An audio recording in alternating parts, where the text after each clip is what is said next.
Hello everybody, how are you? I am Noresh and your teacher here and will be teaching you a different question and their answers. So I welcome you on classtheta.com where we'll be discussing questions. So let's get on the question. So our today question is you have entered the following data in Excel.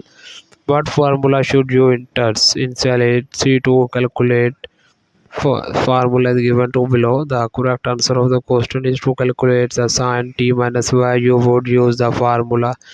This formula subtract the value in cell A2 which represent y from the value in cell B2 which represent and the calculate signs of the result. So that the answer of the question.